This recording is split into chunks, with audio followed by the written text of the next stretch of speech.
Halo, nama saya Aristoteles Lantaporinding, bersama saya dengan anggota saya yaitu Christopher Widiatono, Matthew Baby Stefanus, Excel Limerista, dan Matthew Erickson. Saya akan menjelaskan bagian diskusi perusahaan. PT Sahati Utama Transindo terdiri pada tahun 1978 di Bandung oleh sekelompok profesional berpengalaman di bidang logistik dan transportasi. Mengedepankan inovasi, adaptasi teknologi, dan layanan pelanggan. Menawarkan berbagai solusi logistik termasuk pengiriman darat dengan armada truk modern, pengiriman laut ke daerah terpencil, pengiriman udara untuk kebutuhan mendesak, layanan pergudangan yang aman dengan sistem manajemen infanteri serta layanan logistik terpadu yang mencakup pengelolaan rantai pasok, distribusi, dan manajemen infanteri. Terdapat proses perusahaan yang digunakan oleh PT Usahati Utama Transindo. Terdapat 6 proses utama, yaitu proses perencanaan operasional logistik, proses pembelian, proses pengelolaan persediaan, proses pemasaran dan penjual, proses akuntansi dan keuangan, dan yang terakhir proses pengelolaan SDM. Terdapat 35 subproses yang merupakan turunan dari 6 proses tersebut pada PT yang saya akan jelaskan. Proses pertama yaitu proses operasional logistik. Yang pertama, melakukan peramalan permintaan layanan. Kedua, menentukan volume armada dan kapasitas pengiriman. Yang ketiga, menyusun jadwal pengiriman. Dan keempat, merencanakan kebutuhan bahan bakar dan sumber daya yang lain. Pada proses pembelian, pertama mengajukan permintaan pembelian bahan bakar dan suku cadang. Keenam itu persetujuan rencana pembelian. 7, mengumpulkan informasi mengenai supplier. 8, meminta penawaran dari supplier. Yang 9, menerima penawaran dari supplier. Yang ke-10, seleksi dan negosiasi dengan supplier. Yang ke-11, penerimaan dan pemeriksaan barang dari supplier. Yang ke-12, pengembalian barang yang cacat. Yang ke-13, pembayaran ke supplier. Yang ke-14, penyimpanan bahan bakar dan suku cadang di gudang. Pada proses pengelolaan persediaan terdapat penanganan material. Yang ke-16, pengiriman material sesuai permintaan. Dan pada proses pemasaran dan penjualan terdapat menentukan wilayah pemasaran. Yang ke-18, promosi layanan. Yang ke-19, penjualan layanan ke klien. Yang ke-20, pelaksanaan pengiriman ke klien, penerimaan pembayaran. Lalu dilanjut lagi proses akuntansi dan keuangan, yaitu penyusunan perkiraan anggaran, pengelolaan pembukuan perusahaan, pengelolaan utang dan piutang, pengelolaan pajak perusahaan, penyusunan laporan keuangan, dan dilanjutkan lagi dengan pengelolaan SDM, yaitu menentukan kebutuhan tenaga kerja, rekrutmen karyawan, seleksi karyawan, orientasi dan penempatan karyawan, perencanaan dan pelaksanaan training, peninjauan dan penilaian kinerja, pengelolaan dan sistem remunerasi, dan yang terakhir daripada subbab ini pembayaran gaji dan tunjangan. Terdapat ini diagram subbab yang telah saya jelaskan dan terdapat juga penjelasan dari semua subbab tersebut di dalam PPT. Selanjutnya akan dijelaskan mengenai perancangan struktur organisasi. Di sini terdapat 3 langkah utama yang harus dilakukan, yaitu memodelkan proses, mengelompokkan proses berdasarkan kesamaan fungsi atau tujuan, dan menentukan struktur organisasi yang sesuai untuk mendukung operasional organisasi secara efektif. Berikut adalah penjelasan mengenai setiap tahapan tersebut. Tahapan pertama adalah pemodelan proses. Gambar tersebut menunjukkan alur proses utama dalam suatu organisasi yang melibatkan komponen-komponen seperti perencanaan operasional logistik, pembelian, pengolahan persediaan, pemasaran dan penjualan, akuntansi dan keuangan, serta pengolahan SDM. Proses dimulai dari perencanaan logistik yang mengarah pada pembelian dan pengolahan persediaan, lalu dilanjutkan ke pemasaran dan penjualan. Dengan pencatatan melalui akuntansi dan keuangan, pengolahan SDM mendukung setiap tahapan, mencerminkan keterkaitan antar fungsi untuk mencapai tujuan organisasi. Tahapan kedua adalah pengelompokan proses. Pengelompokan proses dilakukan untuk menyusun struktur organisasi yang efisien dengan menilai kedekatan antar proses berdasarkan urutan, kesamaan sumber daya, dan kesamaan KPI. Skor kedekatan dihitung dengan bobot 20% sebagai urutan, 40% sumber daya, dan 40% KPI. Matriks jarak 35 kali 35 kemudian digunakan dalam hierarchical clustering untuk mengelompokkan proses, menghasilkan dendrogram yang mempermudah koordinasi dan efisiensi. Untuk pengelompokan proses yang pertama adalah pengelompokan berdasarkan jarak menggunakan informasi dari matriks jarak, yang mencerminkan tingkat kedekatan antar proses. Di sini proses yang memiliki jarak lebih kecil cenderung berada dalam kelompok yang sama, karena memiliki hubungan yang lebih erat, baik dalam urutan pelaksanaan maupun saling ketergantungan. Selanjutnya adalah pengelompokan berdasarkan proses. Proses yang menggunakan sumber daya yang sama akan cenderung dikelompokkan bersama untuk memaksimalkan efisiensi penggunaan sumber daya. Pengelompokan ini mempertimbangkan pola alokasi sumber daya seperti tenaga kerja, mesin, atau bahan baku. Selanjutnya adalah pengelompokan proses berdasarkan KPI, di mana di sini menyatukan proses dengan tujuan kinerja yang sama, seperti waktu penyelesaian, kualitas, atau biaya. Proses dalam kelompok ini memiliki target pencapaian yang serupa, memungkinkan strategi yang terfokus untuk peningkatan kinerja. Sedangkan pengelompokan terakhir merupakan hasil integrasi dari dimensi jarak, sumber daya, dan KPI. Dengan bobot masing-masing 20% untuk jarak, 40% untuk sumber daya, dan 40% untuk KPI, pengelompokan ini memberikan struktur yang optimal untuk memfasilitasi koordinasi dan efisiensi organisasi secara keseluruhan. Dendrogram yang dihasilkan memungkinkan visualisasi hierarki antar proses untuk mendukung pengambilan keputusan strategis. Dan di sini juga sudah tertera link lengkap dari data matrix. Nah, masuk ke penentuan struktur organisasi. Penentuan struktur organisasi itu dilakukan dengan mengelompokkan proses-proses berdasarkan dendrogram yang menggambarkan tingkat kedekatan antar prosesnya. Nah, proses yang saling berkaitan itu dikelompokkan ke dalam satu posisi atau satu unit kerja untuk meningkatkan efisiensi dan koordinasi dalam organisasi.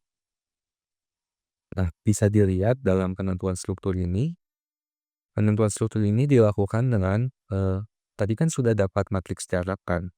Jaraknya itu kalau misalnya dekat, maka di amalgamation step ini akan diurutkan yang mana yang dekat, yang posisinya dekat akan dijadikan satu klaster yang bagian bawah itu, klaster-klaster bawah itu, dan semuanya itu dan semuanya itu akan yang dekat dan yang dekat akan digabungkan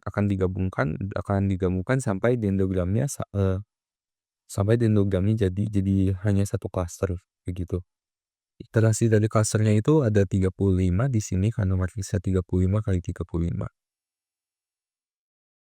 Nah, untuk penentuan struktur itu analisisnya, amalgamation steps menunjukkan proses penggabungan 34 klaster awal berdasarkan tingkat kemiripan atau similarity level dan jarak distance level. Pada langkah awalnya, klaster yang digabungkan memiliki kemiripan tinggi dari 95 dan 94. Ini menunjukkan kalau fungsi atau tujuannya itu sangat serupa. Jadi proses itu memiliki tujuan kayak dia mau ngapainnya itu sangat serupa. Seiring bertambahnya langkah, jadi langkahnya makin banyak, tingkat kemiripannya antara satu sama lain akan menurun. Jadi jarak antar klasternya akan meningkat.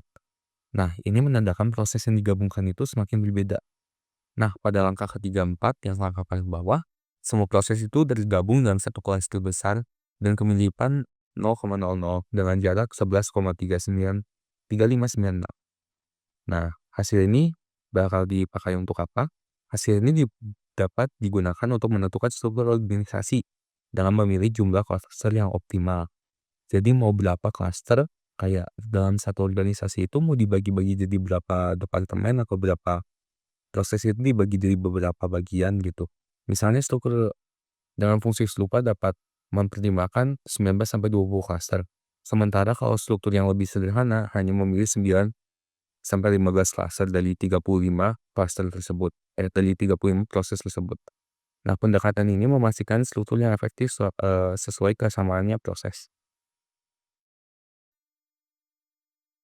Berikut merupakan data yang sudah diolah dengan Minitab.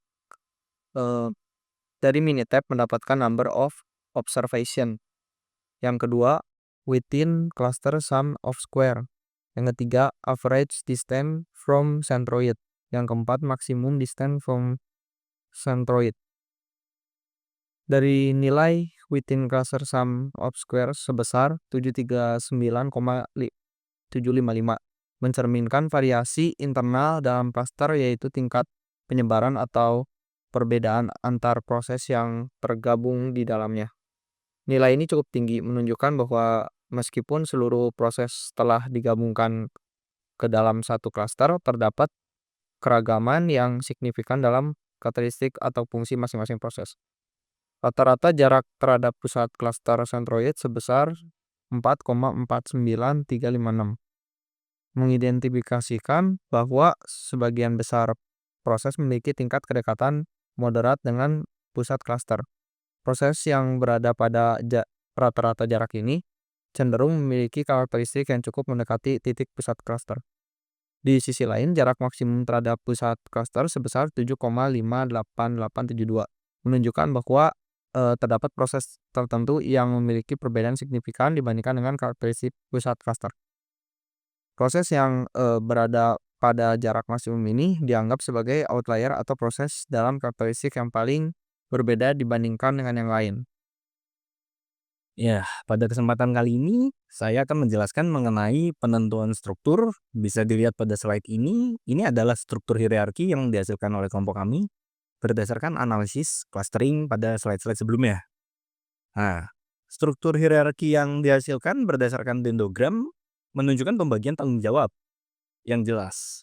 Pada tingkat teratas itu terdapat direktur utama yang menetapkan kebijakan strategis perusahaan. Nah, jadi tugasnya direktur utama adalah menetapkan kebijakan strategis perusahaan ya. Nah, di bawahnya direktur utama itu terdapat beberapa direktur bagian yang membawahi divisi-divisi utama. Nah, yang pertama itu ada direktur perencanaan operasional logistik yang bertugas mengelola divisi peramalan permintaan, divisi penentuan armada, dan perencanaan bahan bakar. Dan yang kedua ada direktur pembelian yang bertugas membawahi pertama ada divisi pengadaan supplier, lalu ada divisi negosiasi maksud saya, dan divisi pemeriksaan barang. Lalu yang ketiga adalah direktur pengelolaan persediaan yang bertugas mengelola divisi pencatatan dan pengiriman material. Nah, selanjutnya terdapat direktur pemasaran. Nah, direktur pemasaran ini bertugas mengawasi divisi promosi. Nah, selain divisi promosi ada juga divisi penjualan, divisi penagihan, dan tadi divisi-divisi tadi itu dibawahi oleh direktur pemasaran dan penjualan. Selanjutnya ada direktur akuntansi dan keuangan. Nah, tugasnya ini adalah mengatur divisi pembukuan, lalu divisi yang menangani utang piutang, dan juga divisi laporan keuangan. Nah, terakhir ada direktur pengelolaan sumber daya manusia atau SDM yang tugas itu mengelola divisi rekrutmen, mengelola juga pelatihan dan evaluasi kinerja. Nah, struktur ini tuh memungkinkan pembagian tugas yang efisien dan koordinasi yang lebih baik antar divisi untuk mendukung tujuan operasional perusahaan atau PT Sehati. Nah, struktur ini tuh mencerminkan hierarki organisasi yang disusun berdasarkan tingkat kemiripan fungsi antar subproses. Ya, kalau di kasus ini tuh ada 35 subproses. Sehingga memungkinkan pembagian tugas yang efektif dan efisien di seluruh organisasi. Hal ini juga mendukung koordinasi yang lebih baik antar divisi, mengurangi redundansi, dan memastikan setiap proses dapat fokus kepada tujuan operasional perusahaan. Sekian presentasi dari kelompok kami. Terima kasih sudah menonton, dan apabila ada saran, tulis di kolom komentar. Terima kasih.